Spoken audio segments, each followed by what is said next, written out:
Assalamualaikum warahmatullahi wabarakatuh. Di video kali ini saya akan membahas tentang failover dan load balance. Oke, kita akan belajar tentang failover dan load balance, yang dimana poin ini cukup penting pada pembelajaran administrasi jaringan. Pada vendor mikrotik, untuk kedua konsep ini sebenarnya deskripsinya tidak jauh berbeda ya teman-teman. Untuk konsep failover balance ini, deskripsinya sama-sama metode yang digunakan ketika kita mempunyai dua jalur ke internet. Jadi kalau misalkan kita gambarkan pada topologi, di sini terdapat satu router yang memiliki dua jalur, yang satu ke internet pertama dan yang kedua ke internet kedua, artinya dari semua perangkat lain ini yang terhubung ke router, maka memiliki dua jalur internet. Kita bisa menggunakan ISP1 ataupun menggunakan ISP2. Nah, kalau misalkan kita sudah memiliki dua jalur internet seperti ini, maka ada konsep yang bisa kita terapkan, yaitu failover dan load balance. Kita coba bahas keduanya secara terperinci. Terkait failover, nanti gambarnya ada satu ISP yang aktif dan satunya disable. Disable di sini itu maksudnya menjadi, ya teman-teman, jadi dari semua klien akan lewatkan pada satu ISP saja. Nah, jika ISP1 ini down, maka nanti ISP yang kedua akan aktif sebagai backupnya. Nah, ini adalah untuk konsep failover ya teman-teman. Sedangkan untuk load balance, nantinya kedua ISP ini akan aktif. Di sini saya gambarkan untuk kasus ini, kita bisa terapkan pada beberapa PC. Dia ingin akses internet menggunakan ISP1 dan beberapa PC ingin akses internet menggunakan ISP2. Jadi gambarnya seperti itu ya teman-teman untuk load balance. Oke, jadi di topologi ini ada dua router ya teman-teman, yang satu menjadi ISP1 dan yang kedua menjadi ISP2. Dan di sini saya sudah mendapatkan IP public juga untuk yang ISP1 ini 10.0.137.42/24. Dan yang ISP2 ini 10.0.137.210/24. Oke, kita tuliskan dulu biar nggak lupa. Oke, sekarang kita konekkan ke Winbox-nya. Yang pertama, kita ke ISP1, kita masuk IP-nya yaitu 10.0.137.42. Terus kita konekkan lagi ke dua atau ISP2 yaitu 10.0.137.210. Terus kita ganti juga identitinya menjadi ISP2 dan ISP1. Sekarang kita tambahkan satu mikrotik yang sebagai customer ya teman-teman. Di sini namanya router customer.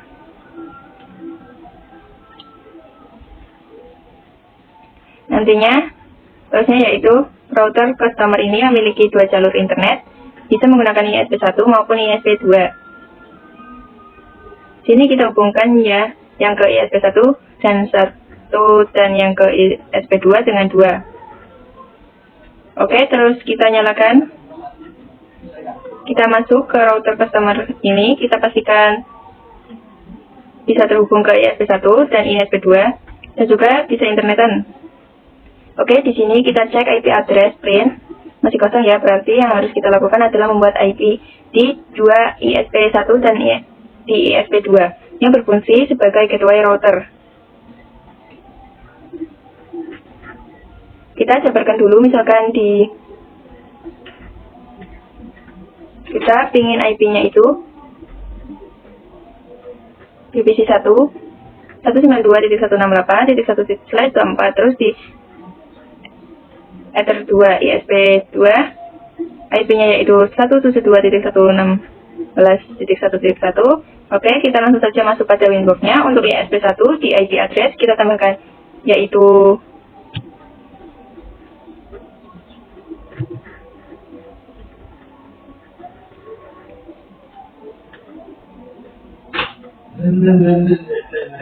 (192.168.1.1/24). Kemudian interface-nya Ether 2 yang mengarah ke router customer.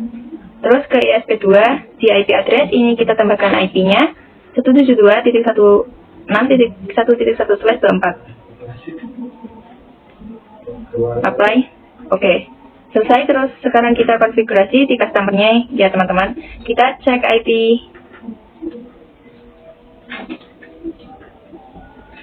neighbor print.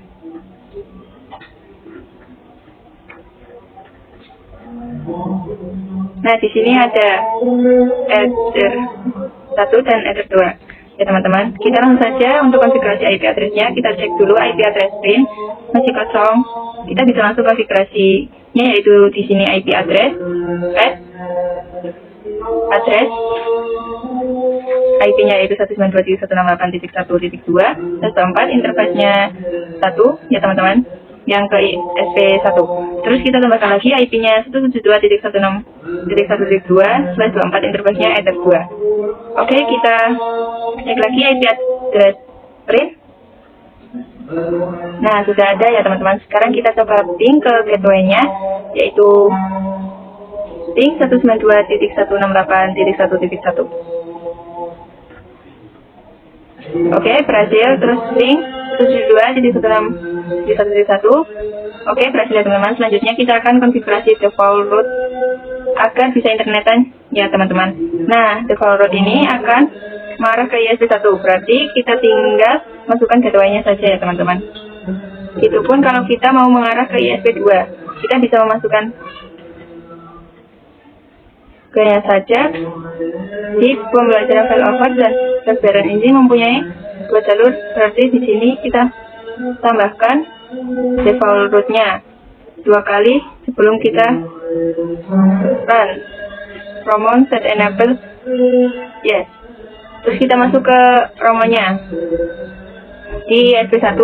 Di sini romonya kita aktifkan. Oke, terus inbox-nya kita konekkan to Roman. Ini kita konekkan ya teman-teman. Oke, terus new inbox kita connect to Roman. Ini kita konekkan ya teman-teman. Oke, sudah. Pertama kita pastikan dulu di Mikrotik ini untuk ping ke gateway-nya di new terminal ini ping 192.168.1.1. Oke, berhasil. Terus ping 172.16.1.1.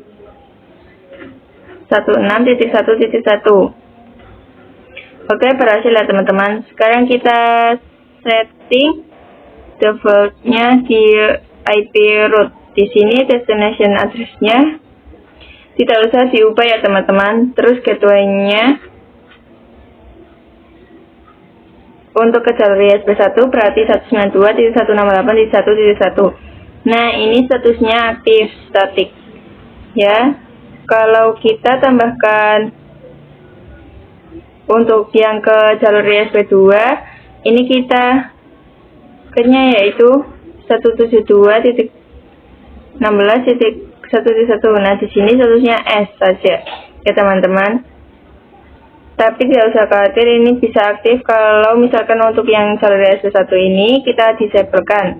Kalau di sini untuk ISP1 kita disablekan, maka yang ISP2 itu akan aktif statik ya teman-teman. Statusnya karena ini adalah menjadi backup-nya, jadi bebas mau aktifkan yang mana. Misalkan di sini saya mau mengaktifkan yang ISP1 saja dan SP2-nya disablekan atau menjadi backup-nya ya teman-teman. Oke, untuk default root-nya sudah selesai. Sekarang kita coba pastikan terminal untuk ping 888. Oke, sudah bisa. Namun untuk ping ke domain kita cek dulu IP DNS print. Oke, di sini masih kosong ya. Kita konfigurasikan saja IP DNS set server 888. Sudah. Sekarang kita coba ping google.com. Sudah bisa ya teman-teman. Jadi ini sudah bisa untuk internetan. Sekarang selanjutnya kita tambahkan dulu PC. Oke, di sini sudah ada PVC 1 dan PVC 2. Terus kita hubungkan dari customer ini ke VPC 1 dengan Ether 3. Terus ke VPC 2 dengan Ether 4. Nah, agar VPC ini bisa internetan, maka kita harus konfigurasi di router customer ya teman-teman. Lalu kita setting terlebih dahulu karena di mikrotik yaitu Ether 3 dan Ether 4 ya, yang mengarah ke PC ini. Jadi kita gabungkan jadi satu interface dengan konfigurasi bridge ya teman-teman.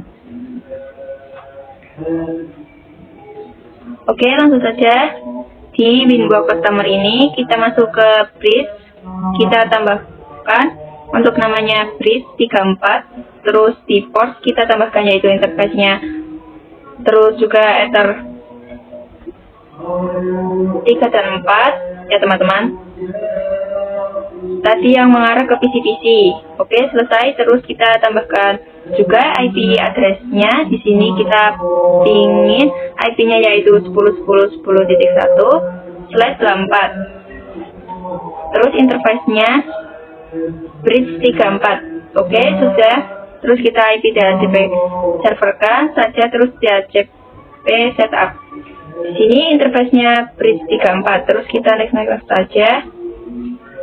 Selesai, kita coba di VPC-nya, kita nyalakan dulu. Oke, kita buka terus di VPC 1 ini. Kita IP DHCP-kan. Nah, di VPC 1 ini mendapatkan IP 10.10.254. Terus di VPC 2 kita coba IP DHCP kan.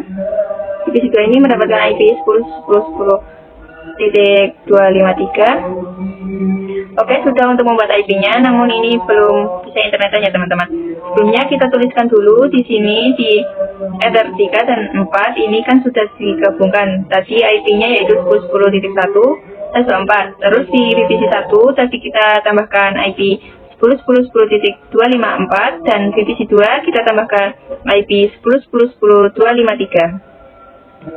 Sekarang kita buka firewall NAT-nya. Jadi karena di customer ini memiliki dua jalur ke ISP, berarti kita bikin firewall NAT-nya dua kali ya teman-teman. Kita tambahkan yang pertama ini sign-nya SRC NAT, terus path interface-nya satu, action-nya masquerade. Terus yang kedua sama interface-nya Ether 2, action-nya masquerade. Oke, sudah. Sekarang kita testing ke PC-nya di VPC 1 ini. Kita ping ke 888. Berhasil ya. Terus di VPC 2 kita ping 888. Berhasil ya teman-teman. Oke, jadi sekarang kita sudah siap untuk belajar tentang failover. Jadi failover ini dimana kita memiliki router yang bertindak sebagai customer, kemudian router tersebut memiliki dua jalur ke internet, yaitu yang pertama menggunakan ISP1 dan yang kedua menggunakan ISP kedua. Dan untuk failover ini mendeskripsikan hanya satu yang akan digunakan ya teman-teman. Jadi failover itu bisa dideskripsikan entah dia akan menggunakan ISP1 ataupun ISP2. Kalau kita menggunakan ISP1, maka jalur yang ISP2 ini akan menjadi backup, sehingga ketika ISP1 ini down, ISP2 akan menjadi backup-nya. Begitupun sebaliknya seperti itu ya teman-teman. Langsung saja kita konfigurasi failover. Kita lihat di IP root customer dulu. Yang aktif ini ISP1 ya teman. Nah, di sini saya akan coba mengganti parameternya yang ada di ISP1 sehingga dia lebih besar dan nantinya yang akan digunakan adalah ISP2. Misalkan di sini root ISP1 ini kita edit untuk destination-nya jadi 10. Oke, nah maka jalur internet akan langsung berpindah ke ISP2 ya teman-teman. Kalau kita setting destination-nya juga di ISP2 kita coba menjadi 20, maka yang aktif kembali adalah ISP1 ya teman-teman, karena destination-nya lebih kecil. Selanjutnya pada mikrotik ini terdapat suatu fitur yang namanya check gateway ya teman-teman, yang bisa digunakan pada mikrotik saat kita terdapat failover sebelumnya. Kita pastikan dulu untuk seluruh interface-nya dapat keadaan aktif ya teman-teman. Kita lihat di interface-nya, oke, aktif semua. Terus kita cek IP root. Di sini yang aktif jalur ISP1 ya teman-teman, sedangkan ISP2 ini menjadi backup-nya. Nah, di sini kalau misalkan ISP1 aktif, ada kendala entah interface-nya terdisable atau kendala lain, maka jalur ISP akan berpindah ke backup-nya yaitu ISP2.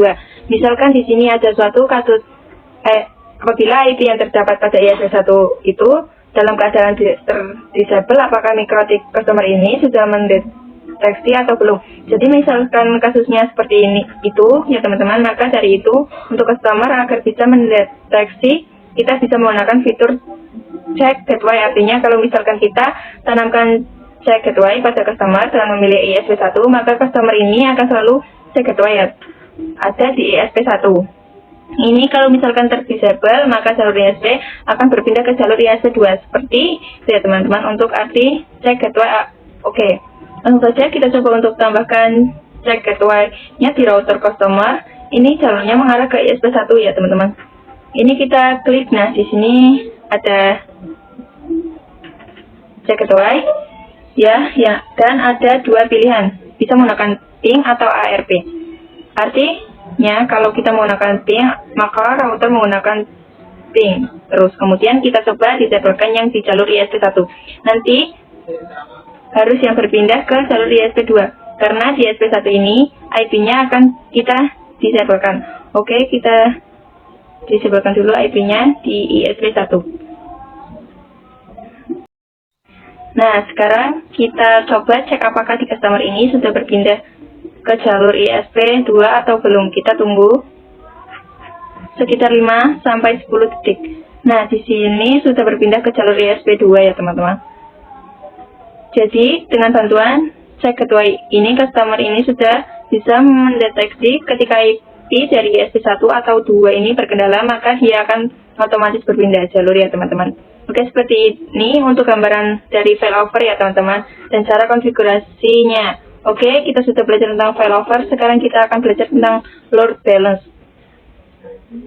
Di mana load balance ini terdapat dua jalur ke internet, baik itu ISP1 ataupun ISP2, dan dua jalur itu dalam keadaan aktif. Untuk contoh pengaplikasiannya, jadi misalkan VPC1 bisa menggunakan internet dengan ISP1, dan VPC2 bisa menggunakan internetan dengan ISP2. Ataupun bisa mengakses YouTube menggunakan ISP1 dan banyak lainnya. Oke, sebelumnya untuk IP address di ISP1 ini kita aktifkan kembali, lalu kita ke Winbox router customer ini, kembali ke jalur ISP ya 1 ya teman-teman yang aktif. Oke, ini sudah siap untuk konfigurasi load balance. Untuk yang simpelnya kita coba hapus dulu default route-nya, baik yang ISP1 ataupun ISP2. Oke, sudah. Untuk konfigurasi load balance ini di IP route kita tambahkan lagi. Nah, untuk destination-nya tetap yang teman-teman. Terus untuk gateway-nya kita isikan dulu ISP ya teman-teman. Nah, agar bisa kita isi dulu, kita klik di sini. Nah, ini ada ya. Oke, yang pertama kita isikan yaitu ISP1 yaitu 192.168.1.1. Terus yang kedua itu ISP2 yaitu 172.1.6.1.1. Oke, di sini statusnya aktif statik ya, teman-teman. Dan di sini kita ke internet bisa menggunakan ISP1 dan ISP2. Nah, untuk konfigurasi load balance yang sederhana ini namanya load balance ACMP. Ya, teman-teman, sekarang kita coba lakukan uji coba di PC-PC-nya. Kira-kira mereka bisa menggunakan internet yang ISP1 atau ISP2. Oke, karena tadi VPC-nya sudah kita IP TCP-kan, kita langsung saja untuk ping 888. Oke, terus kita coba lakukan tes. Kira-kira PC ini menggunakan internet ISP berapa? Nah, di sini PC1 kalau mau internetan dia melewati interface bridge terlebih dahulu, kemudian lewat ke ISP1 ya teman-teman, yaitu 192.168.1.1. Sekarang kita coba di divisi 2 ping.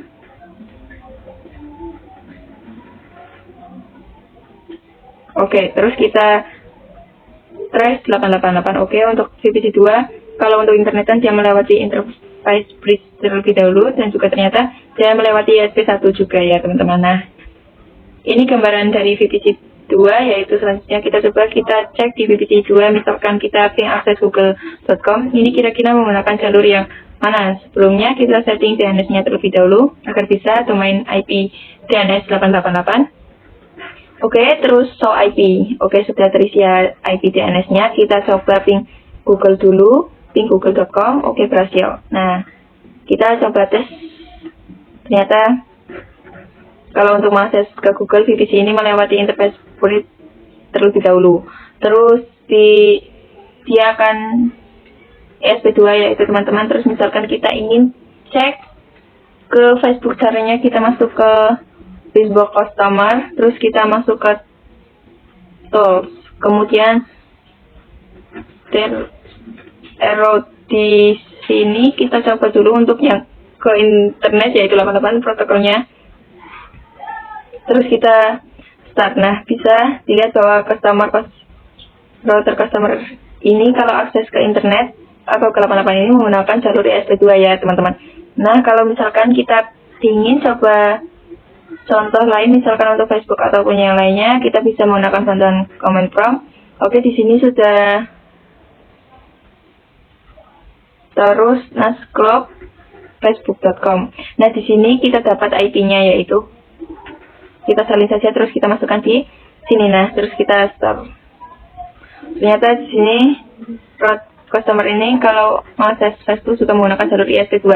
Oke, ini adalah untuk terroristis customer. Sekarang kita coba untuk juga di divisi yang pertama tadi. Kita ping coba trace di facebook.com. Pertama kita ping dulu IP Facebooknya tadi yaitu ping 57.144.100.1. Oke, terus kita trace-nya. Ternyata divisi ini kalau mau akses Facebook dia melewati interface bridge terlebih dahulu. Terus dia melewati jalur ISP1 yaitu 192.168. Ya teman-teman. Selanjutnya misalkan kita pingin contoh lain.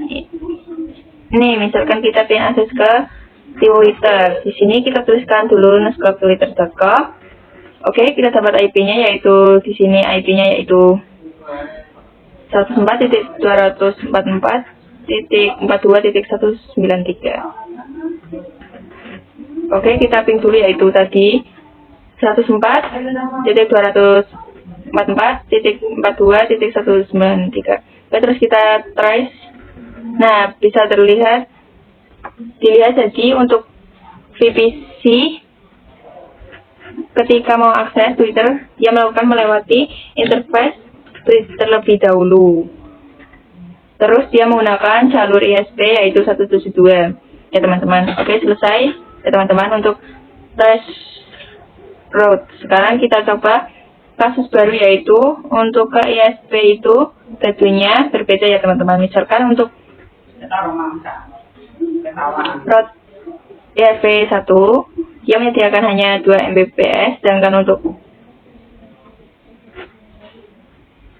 dia menyediakan 8 Mbps. Nah, kalau kita simbolkan ini artinya dia di sini satu ping 4 ya teman-teman. Di sini kita tidak bisa menggunakan round robin ya.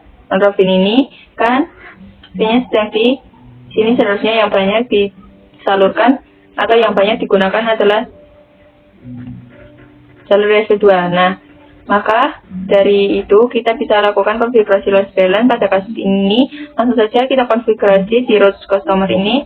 Saya close dulu. Nah, untuk konfigurasi kita masuk ke IP root.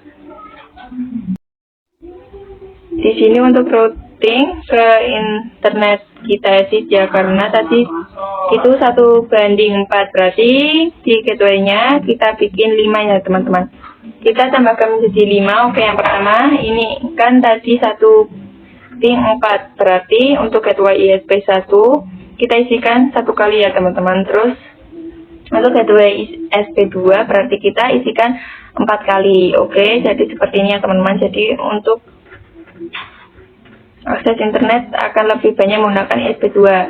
Kalau misalkan kita coba cek juga di terminal IP Foreign, nah bisa dilihat ya teman-teman usernya ini yang banyak digunakan harusnya itu ISP2. Oke, sekarang kita coba tes. Terus di sini 888 protokolnya ICMP, terus kita start. Bisa dilihat ya teman-teman. Jadi customer ini untuk akses ke internet dia menggunakan jalur USB 2. Misalkan kita coba untuk traceroute yang lainnya seperti youtube.com, di comment prompt kita nge-scrub lagi, yaitu nge-scrub youtube.com. Nah, di sini IP-nya banyak ya, teman-teman. Kita pilih salah satu saja. Di sini saya menggunakannya 74.125.24.136. Di sini saya kopikan, terus kita coba traceroute ini start. Nah, ini juga menggunakan jalur ISP 2 ya, teman-teman. Oke, ini untuk traceroute di customer. Sekarang kita coba traceroute di VPC-nya. Kita coba IP di sini, kita ping ke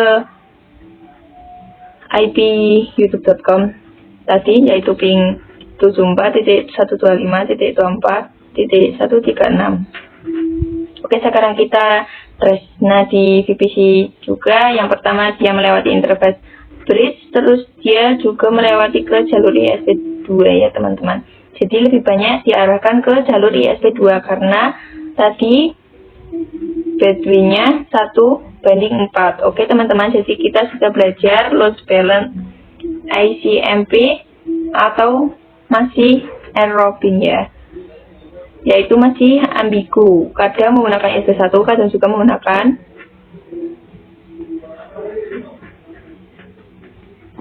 ISP 2. Nah, kalau teman-teman tahu untuk konfigurasi load balance ini beragam. Kita bisa menggunakan broadcast dan juga metode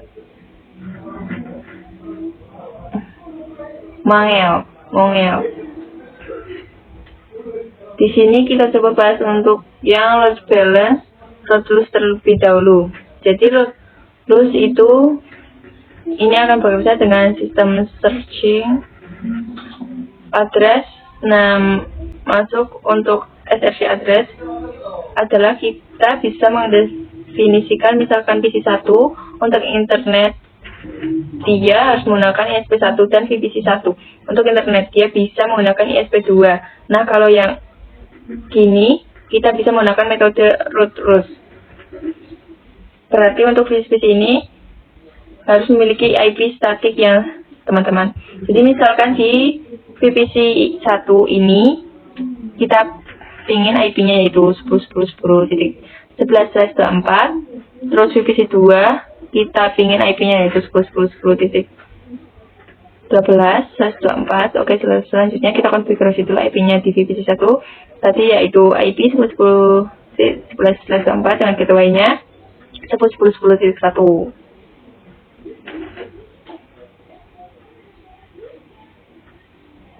Terus kita soal IP. Nah, sudah di VPC 2 kita konfigurasi juga IP-nya itu 10.10.10.12/24 dengan gateway 10.10.10.1. Oke, terus kita soal IP. Nah, sudah. Sekarang kita langsung setting root rules nya ada di router customer ya teman-teman. Di bagian IP root di sini ada default root dengan 2 jalur ya. Kita disabelkan saja dulu, terus kita tambahkan default root-nya menggunakan metode roll rules. Di sini kita klik bagian rules, terus tambahkan. Nah, di sini ada SRC address, kita tambahkan.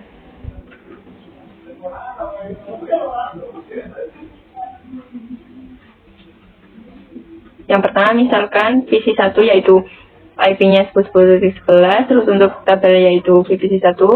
Oke, terus kita tambahkan untuk VPC 2 SRC address-nya yaitu IP VPC 2 10.10.12. Itu 12 ya teman-teman. Terus tabelnya VPC 2. Nah, untuk rule-nya itu sudah selesai. Sekarang kita ke root. Di sini kita sudah tambahkan default root-nya satu persatu. Kita tambahkan di sini menggunakan SP1, maka di sini kita tuliskan saja IP-nya yaitu 192.168.1.1. Nah, kemudian di bagian routing mark-nya kita tambahkan isikan VPC 1 yaitu ya teman-teman. Oke, terus kita tambahkan lagi untuk VPC 2 itu mengarah ke ISP 2. Jadi gateway-nya 192.1.1.1, terus di bagian routing marknya itu VPC 2. Oke, selesai. Oke, selesai. Sekarang kita bisa tes di PC pertama. Di PC 1 ini kita 88, kita trace 88. Ini bisa dilihat ya teman-teman. Untuk PC 1 ini ingin mengakses ke internet, dia menggunakan jalur ISP1. Benar ya, untuk konfigurasi. Terus kita cek di VPC 2, kita ping 888. Oke, terus kita trace. Nah, benar ya teman-teman. Jadi di VPC 2 untuk internetan dia menggunakan jalur ISP2. Jadi berhasil ya teman-teman untuk konfigurasi root rules. Ini sekarang kita akan mencoba lagi untuk konfigurasi load balance dengan metode Manel atau bisa disebut dengan firewall Manel, karena memang terletak pada menu firewall yang load balance firewall manager. Ini kita bisa mendefinisikan paket berdasarkan protokolnya. Jadi untuk contoh kasusnya bisa seperti di load balance, root rules yang VPC 1 itu menggunakan ISP1 dan yang VPC 2 dia menggunakan ISP2. Kemudian untuk kasus lain, misalkan kita ingin akses domain tertentu harus seperti itu untuk masuk balance firewall Manel. Oke, langsung saja kita konfigurasi di root customer. Ini di IP rootnya kita hapus. Terus untuk rootnya kita disablekan saja ya teman-teman. Oke, sudah. Sekarang kita bisa konfigurasi firewall Manel. Oke, sudah. Sekarang kita bisa mengkonfigurasikan firewall Manelnya untuk contoh kasus seperti load balance dan root rules, yaitu PC 1 itu menggunakan ISP1 dan PC 2 dia menggunakan ISP2. Oke, langsung saja kita konfigurasi di IP firewall di sini adalah Manel. Kita tab aja, terus kita tambahkan untuk C-nya itu routing. Terus SSH address-nya kita isikan ya teman-teman. Di sini yaitu 10.10.10.1 yaitu PC 1. Terus action-nya mark routing. Nah, di sini kolom ini di new routing mark kita tuliskan Manel ISP1. Oke, sudah. Terus kita buat lagi untuk ISP2-nya. C-nya rating. Terus SSC address-nya yaitu 10.10.10.1, action-nya mark routing, dan di sini kita tuliskan Manel ISP2. Oke, selesai ya teman-teman.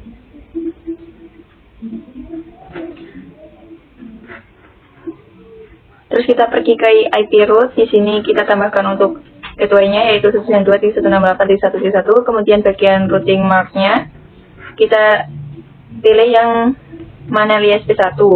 Oke, terus kita tambahkan untuk yang VPC 2 yaitu gateway-nya. Terus 2.16.1.1 dan routing mark-nya kita pilih yang Manel ISP2. Oke, selesai. Sekarang kita cek, kita tes di VPC-nya. Yang pertama VPC 1 kita ping 88. Oke, terus kita trace. Nah, benar ya teman-teman, untuk VPC 1 dia menggunakan jalur ISP 1. Terus di VPC 2 kita ping 88. Oke, terus kita trace 88. Ini bisa dilihat ya teman-teman. Untuk VPC 2 dia menggunakan jalur ISP 2. Jadi berhasil ya teman-teman untuk konfigurasi load balance firewall Manel ini. Sekian untuk video kali ini. Terima kasih. Wassalamualaikum warahmatullahi wabarakatuh.